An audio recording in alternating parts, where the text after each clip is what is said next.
Assalamualaikum warahmatullahi wabarakatuh. Di sini saya akan mencoba memaparkan hasil kegiatan praktikum yang telah kelompok kami lakukan. Dengan judul praktikum, pengaruh deterjen terhadap pertumbuhan akar bawang merah atau Allium cepa dan pengaruh deterjen terhadap perkecambahan. Untuk anggota kelompok 1 terdiri dari yang pertama Bu Linda Fauziah, Pak Mamanda Rusman, Nurul Ulfah, Bu Nina Septiani, Bu Kalvina Adila, dan Bu Novianti.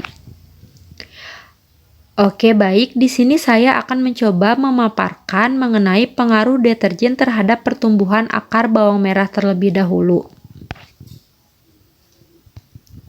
Tujuan percobaannya mengamati pengaruh deterjen terhadap pertumbuhan akar bawang merah. Dasar teorinya, pencemaran ialah berubahnya tatanan air atau udara oleh kegiatan manusia dan proses alam, sehingga kualitas air atau udara menjadi kurang atau tidak dapat berfungsi lagi sesuai dengan peruntukannya.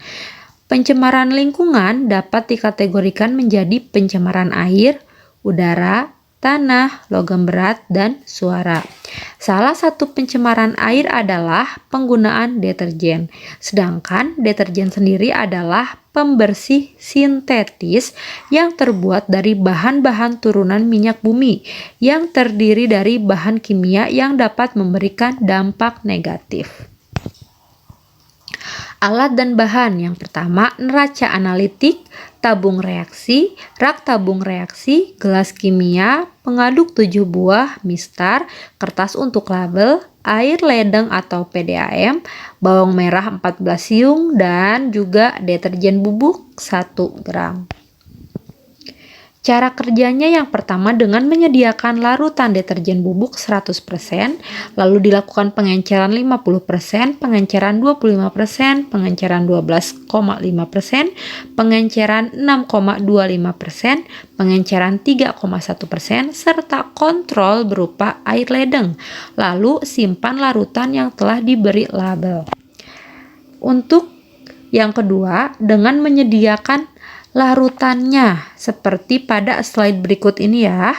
Lalu yang ketiga, dengan menyediakan bawang merah berukuran diameter hampir sama dengan diameter lubang tabung reaksi dengan jumlah 14 buah. Kupas kulit epidermis untuk menghindari bahan kimia tersisa. Kupas bagian akar primordial berwarna kecoklatan dari bawang merah tersebut. Yang keempat, mengisi larutan deterjen yang sudah disediakan ke dalam tabung reaksi hingga penuh. Tiap konsentrasi larutan yang sama diisi ke dalam 2 tabung reaksi. Nomor 5, meletakkan bawang merah dengan posisi calon akar primordial, letakkan di bawah hingga menyentuh larutan deterjen. Nomor 6, letakkan pula bawang merah dengan posisi yang sama dengan bawang merah lain di atas lubang kontrol. Lalu, amati pertumbuhan akarnya setiap 24 jam. Bila larutannya tampak berkurang, tambah hingga penuh. Setelah 72 jam, angkat bawang merah lalu hitung panjang akarnya. Rata-rata panjang akar yang diperoleh untuk setiap perlakuan, bila ada panjang akar yang mencolok, tidak hanya diabaikan. Teruslah untuk hasil pengamatannya. Lalu, hitung hambatan pertumbuhan untuk setiap konsentrasi larutannya dengan mencari IG rata-rata atau akar kontrol rata-rata panjang konsentrasi kali rata-rata akar kontrol kali 100%.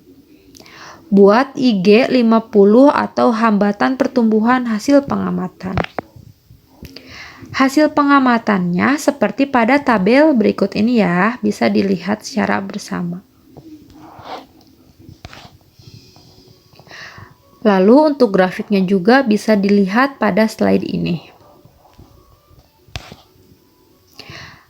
Untuk pembahasan, limbah domestik yang selama ini sering kali digunakan dalam kehidupan sehari-hari adalah deterjen.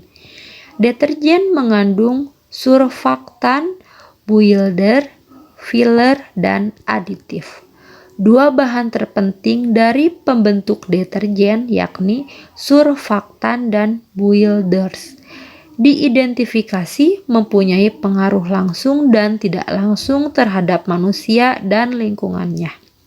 Percobaan ini menggunakan tanaman bawang merah karena bawang merupakan salah satu tanaman yang sangat mudah diamati tahap mitosisnya karena bisa langsung diamati dengan bantuan mikroskop dan tahap pembelahan selnya tidak terlihat jelas. Bagian yang digunakan adalah akar karena pada akar primordial merupakan meristem yang masih berkembang dengan baik sehingga masih mudah untuk diamati. Dari data pengamatan dapat dilihat bahwa makin tinggi konsentrasi deterjen menyebabkan terhambatnya pertumbuhan akar primordial akar bawang merah. Hal ini dapat dilihat dari nilai Ig untuk setiap konsentrasi larutan deterjen yaitu 100% memiliki Ig1, 50% memiliki Ig1, 25% memiliki Ig1, 12,5% memiliki Ig9 8,65%, 6,25% memiliki Ig90,04%, 3,1% memiliki Ig 29,95%. Grafik Ig versi konsentrasi deterjen ialah seperti ini ya. Nah, adanya surfaktan menyebabkan busa-busa di permukaan air sehingga menurunkan oksigen terlarut. Kesimpulan, dari kegiatan praktikum ini dapat menunjukkan satu bentuk pencemaran perairan yang dapat diakibatkan oleh produk industri yang banyak digunakan dalam kehidupan sehari-hari, yaitu deterjen serbuk.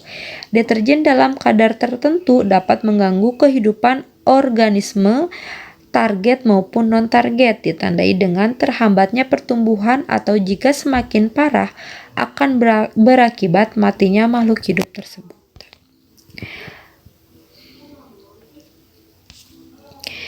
Dan ini adalah dokumentasi saat kami melakukan praktikum.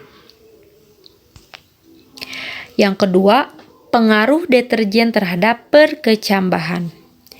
Tujuannya mengamati pengaruh deterjen terhadap perkecambahan kacang hijau. Dasar teorinya, deterjen adalah campuran berbagai bahan yang digunakan untuk membantu pembersihan dan terbuat dari bahan-bahan turunan minyak bumi. Dibanding dengan sabun, deterjen mempunyai keunggulan, antara lain mempunyai daya cuci yang lebih baik serta tidak terpengaruh oleh kesadaran air.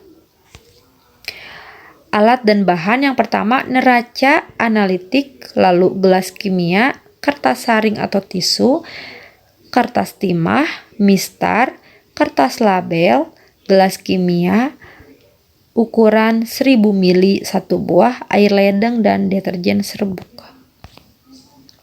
Cara kerjanya dapat terlihat pada slide ini. Lalu juga pada slide ini.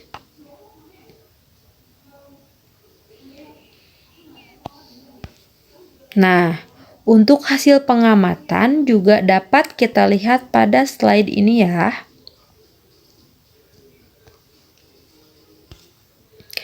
Grafiknya dapat dilihat pada slide ini.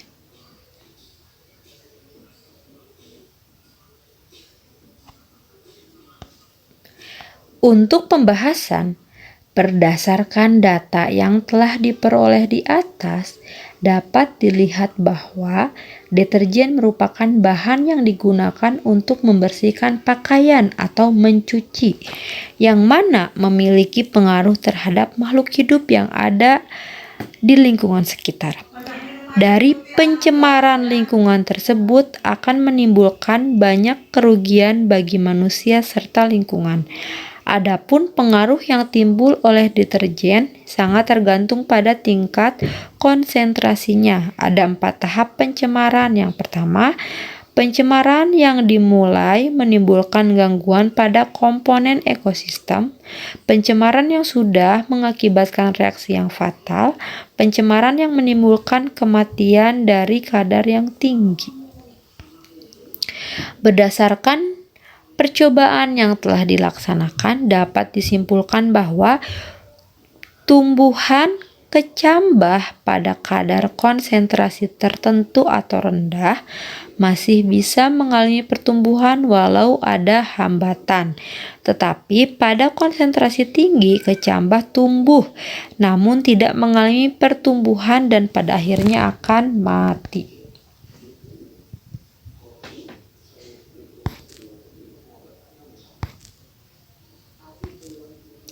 Baik, hanya itu saja yang dapat kelompok kami sampaikan. Kurang dan lebihnya mohon maaf. Terima kasih. Wassalamualaikum warahmatullahi wabarakatuh.